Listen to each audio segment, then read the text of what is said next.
Olá, que bom ter vocês conosco. Nós somos uma IA do Ponto Geek, curadoria de notícias por Gordo Geek. Oi, pessoal. Que legal estar aqui de novo. Hoje é 30 de maio de 2025 e o nosso papo hoje vai ser sobre um tema super relevante, né? Diabetes. Exatamente. A gente vai mergulhar fundo nesse assunto.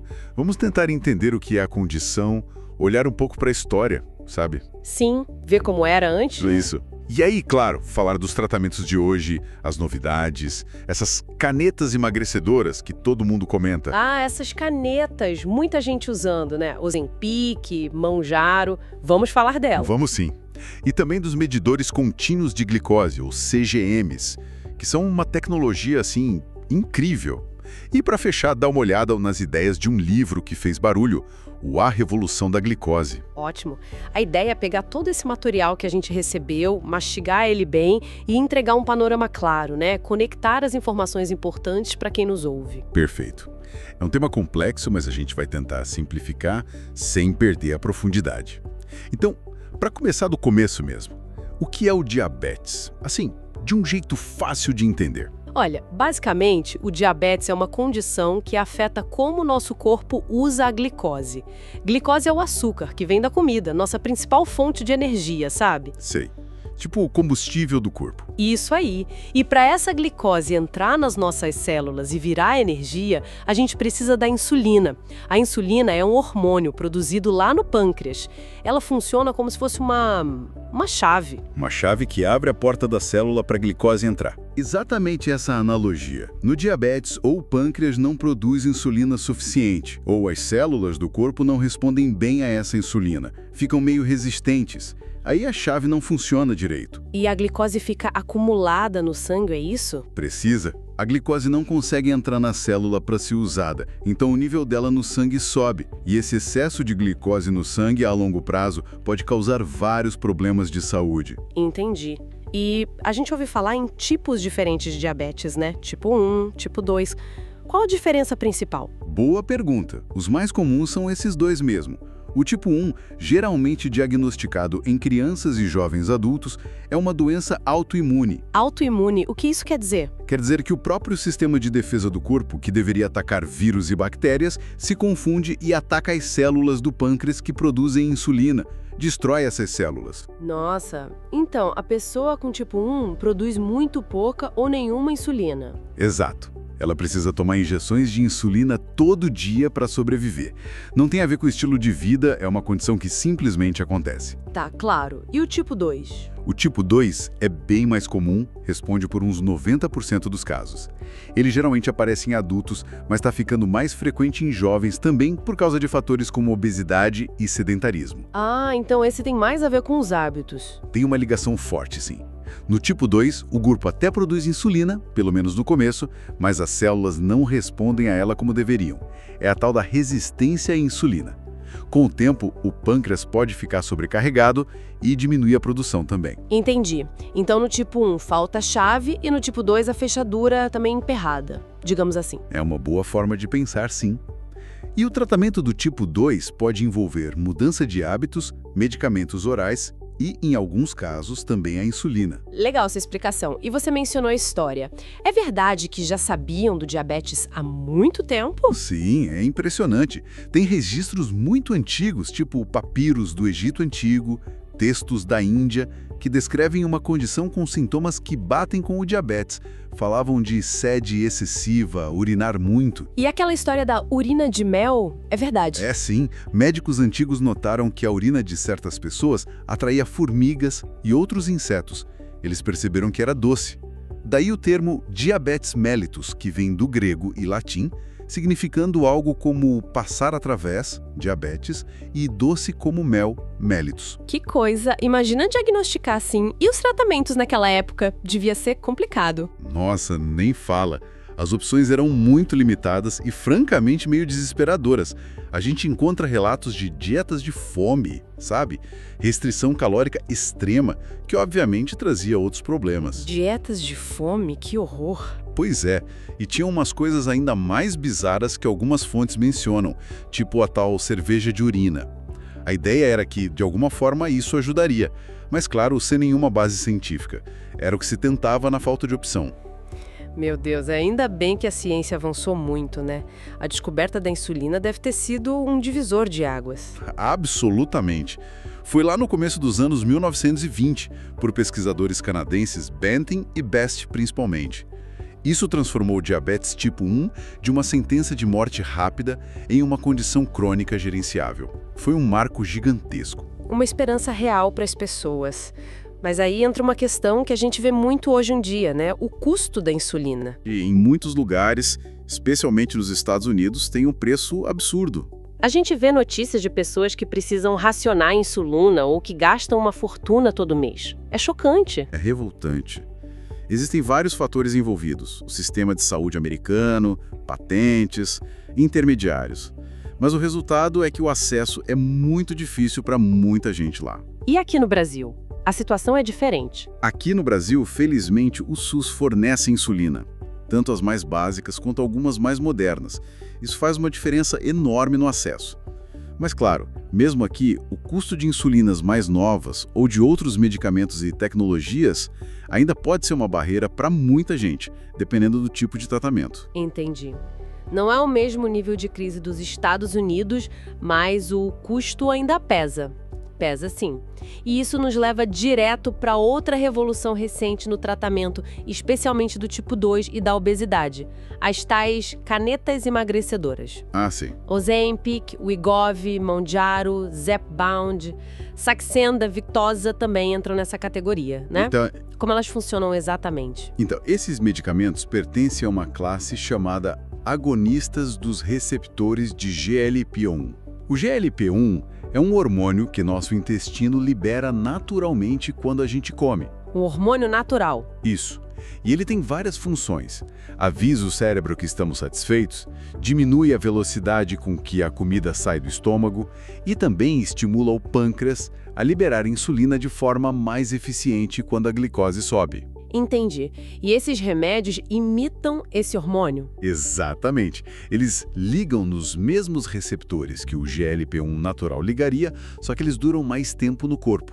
A semaglutida, Ozempic, Wegovy e a liraglutida, Victoza, Saxenda são agonistas do GLP-1. E o Mounjaro, Zepbound? Ouvi dizer que é um pouco diferente. É sim, a tirzepatida, que é o princípio ativo deles, é um agonista duplo. Ela age tanto no receptor do GLP-1 quanto no receptor de outro hormônio intestinal, o GIP. Por isso, essa ação dupla parece trazer resultados ainda mais potentes, tanto no controle da glicose quanto na perda de peso. Ah, por isso que falam tanto desses resultados de perda de peso, né? As fontes que a gente viu mostram números bem impressionantes. São impressionantes mesmo. Estudos mostram perdas de peso médias que podem chegar a 15% com a semaglutida e até mais de 20%, tipo 22% com a tirzepatida em doses mais altas. Isso é território de cirurgia bariátrica, né? Nossa, é muita coisa. Não é à toa que virou essa febre para emagrecimento, mesmo em quem não tem diabetes. O tal do uso off-label. Pois é. O Ozempic e o Victoza, por exemplo, foram aprovados inicialmente para diabetes tipo 2. Depois vieram versões com doses diferentes, o Wegovy e o Saxenda especificamente para obesidade. O Mounjaro começou para diabetes e o Zepbound é a versão para obesidade. Mas a popularidade foi tão grande que muita gente começou a buscar para perder peso, mesmo sem indicação formal na bula. Lembro que teve até uma época que o Mounjaro sumiu, o pessoal contrabandeando antes de ser aprovado para obesidade, né? Exato. A demanda explodiu mundialmente. E essa popularização toda acende um alerta importante: os efeitos colaterais. Não é um remédio inócuo, né? Com certeza. Quais são os mais comuns? Os mais relatados são os gastrointestinais. Náusea é bem comum, especialmente no início ou quando aumenta a dose. Vômito, diarreia, constipação, muita gente sente isso. E isso pode ser forte a ponto da pessoa parar de usar? Pode sim. Para algumas pessoas, esses efeitos são muito incômodos e elas acabam desistindo do tratamento. Por isso é fundamental começar com doses baixas e aumentar gradualmente, sempre com acompanhamento médico. Faz sentido. E além desses, tem outros riscos? Ouvi falar em perda de músculo, rosto de Ozempic. Sim, essa é uma preocupação real. Como a perda de peso pode ser muito rápida, se a pessoa não combinar com o exercício físico e uma ingestão adequada de proteína, ela pode perder massa muscular junto com a gordura. O que não é nada bom, né? Músculo é importante para a saúde e para o metabolismo. Fundamental. Por isso, a importância do exercício de força junto com o tratamento. O rosto de Ozempic é um termo que surgiu para descrever a aparência mais envelhecida que algumas pessoas ficam pela perda rápida de gordura e talvez volume no rosto. Mas isso pode acontecer com qualquer perda de peso rápida, não só com esses remédios. Entendi. E riscos mais sérios? Existem alguns, embora mais raros. Há um risco baixo, mas existente de pancreatite, inflamação do pâncreas. Quem tem histórico de pancreatite geralmente não deve usar. Pancreatite é grave. É sim. Outra questão que sempre surge é sobre câncer de tireoide. Estudos em roedores mostraram um aumento num tipo raro de câncer de tireoide, o medular. Em ratos? E em humanos? Em humanos, até agora os estudos não confirmaram esse risco aumentado. Mas, por precaução, pessoas com histórico pessoal ou familiar desse tipo específico de câncer de tireoide, carcinoma medular, ou de uma síndrome rara chamada neoplasia endócrina múltipla tipo 2, NEM 2, não devem usar esses medicamentos. É um alerta que consta na bula. Importante saber disso. Precisa de muita orientação médica mesmo. Totalmente. Não é um remédio para sair tomando por conta própria de jeito nenhum. O médico vai avaliar os riscos, os benefícios, ajustar a dose, monitorar os efeitos. E tem os desafios práticos também, né? O primeiro que vem à cabeça é o preço. Ah, sem dúvida. Aqui no Brasil, o custo mensal desses tratamentos pode facilmente passar de R$1.000, às vezes bem mais. Isso é mais que um salário mínimo para muita gente. É uma barreira enorme. É muito caro. E mesmo quem pode pagar, às vezes não encontra, né? A demanda tá tão alta. Exato. A popularidade global causou uma escassez em vários países. As farmacêuticas estão correndo para aumentar a produção, mas ainda falta em muitos lugares. É um desafio de acesso global. E tem outra coisa que me preocupa. O que acontece quando a pessoa para de tomar? O peso volta? Essa é a grande questão do longo prazo. A obesidade é uma condição crônica. Esses medicamentos ajudam muito enquanto estão sendo usados, mas eles não curam a obesidade. Se a pessoa para de tomar e não fez mudanças sustentáveis no estilo de vida, alimentação, exercício, o mais provável é que ela recupere o peso perdido. O famoso efeito sanfona. Pois é, e alguns estudos sugerem que nesse reganho a pessoa pode acumular proporcionalmente mais gordura do que o músculo que perdeu lá no início, o que seria pior ainda para o metabolismo. Nossa, sério? Isso é bem preocupante. Então a ideia é usar para sempre ou mudar radicalmente os hábitos? E a discussão atual? Para quem tem indicação e se beneficia, talvez seja um tratamento de longo prazo, como é para outras doenças crônicas. Mas o ideal é que ele seja uma ferramenta para ajudar na mudança de hábitos, que é o que vai sustentar o resultado lá na frente. E claro, sempre com acompanhamento médico contínuo. Faz todo sentido. É uma ferramenta poderosa, mas precisa ser bem usada. Com certeza.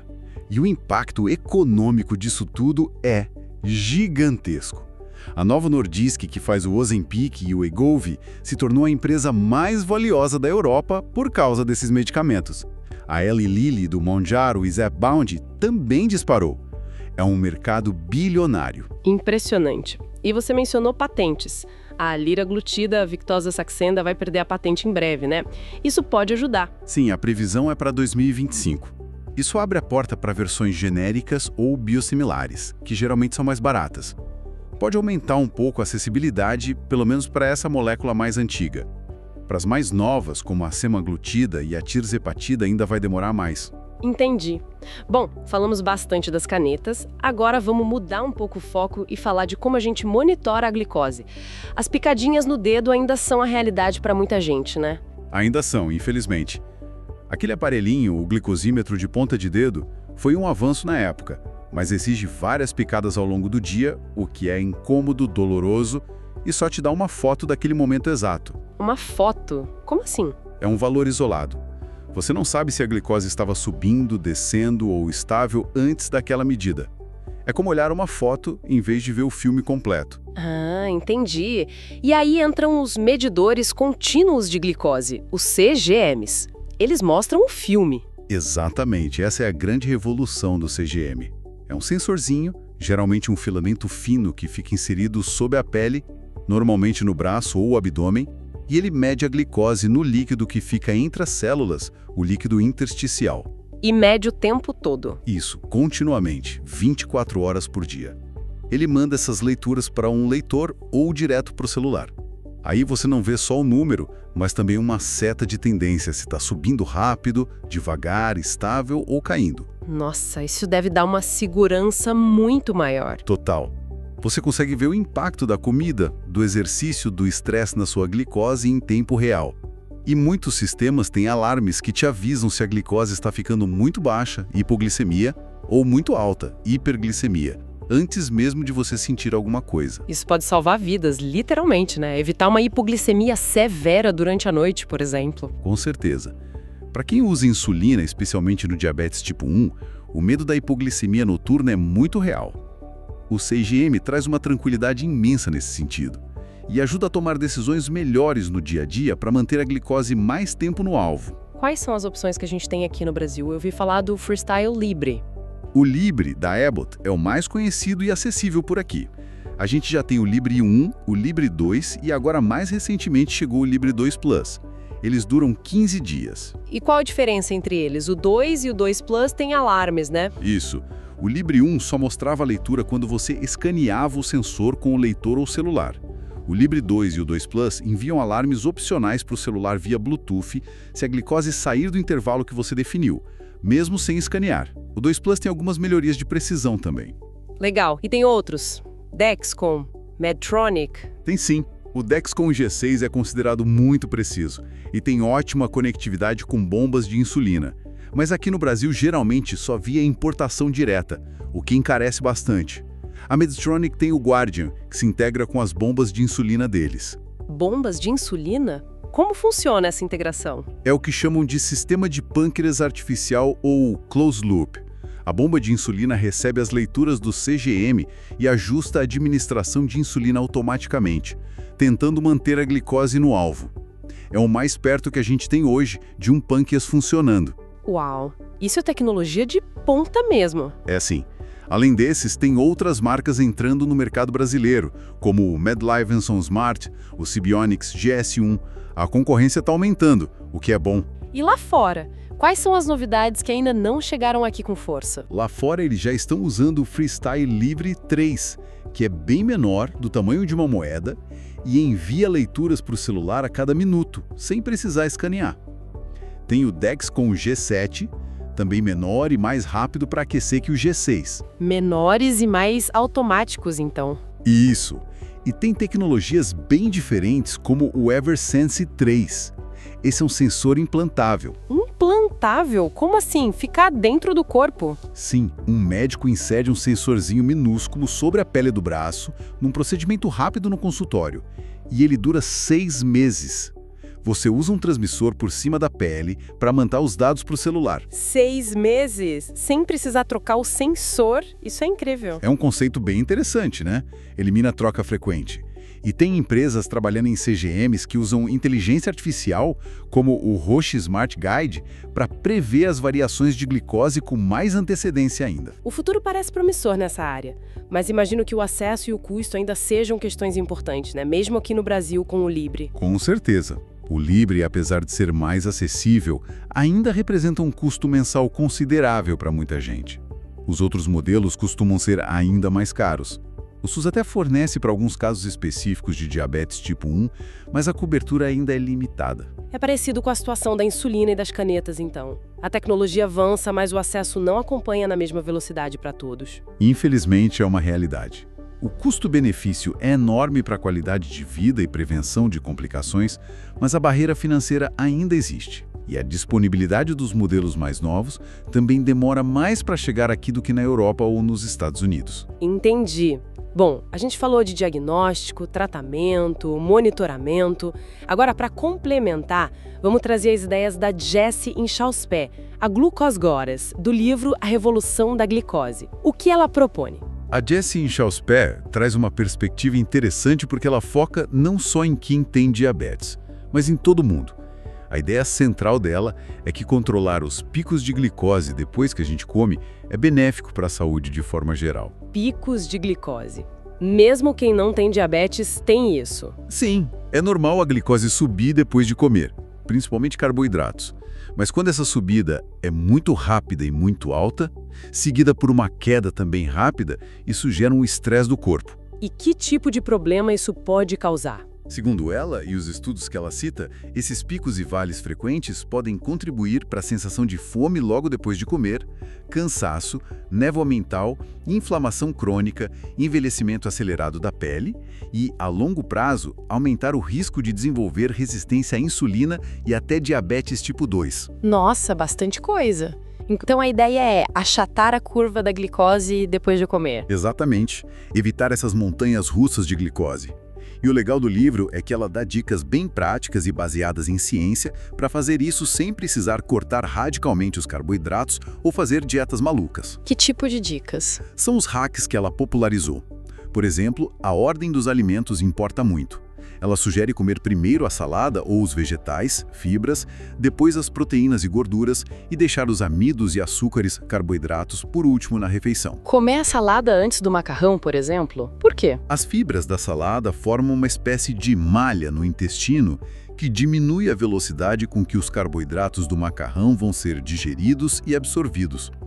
Isso faz a glicose subir mais devagar e de forma mais suave. Que interessante. Uma coisa simples, mas que faz sentido. Que mais? Outra dica famosa é tomar uma colher de sopa de vinagre, qualquer tipo, menos os muito doces, diluída em água um pouco antes das refeições que contêm carboidratos. Vinagre? Sério? Como isso funciona? O ácido acético do vinagre parece ter alguns efeitos.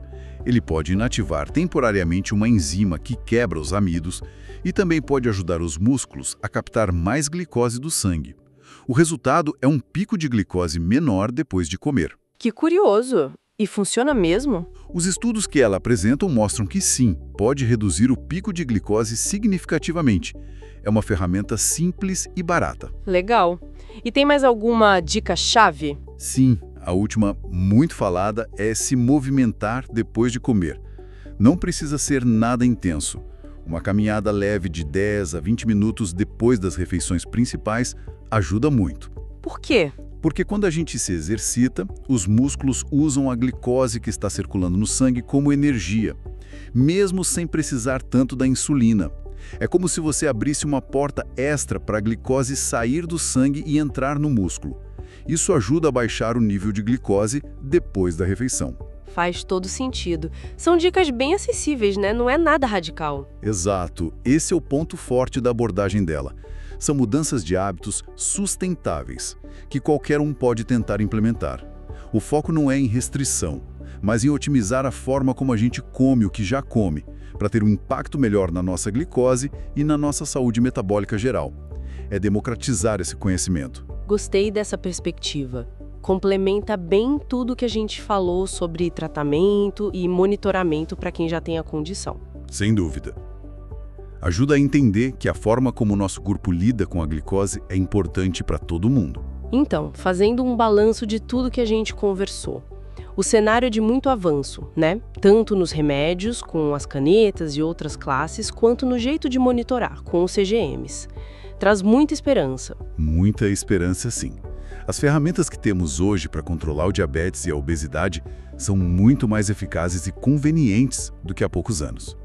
O potencial de melhorar a qualidade de vida e reduzir complicações a longo prazo é enorme. Mas, ao mesmo tempo, os desafios continuam bem presentes, né? Continuam.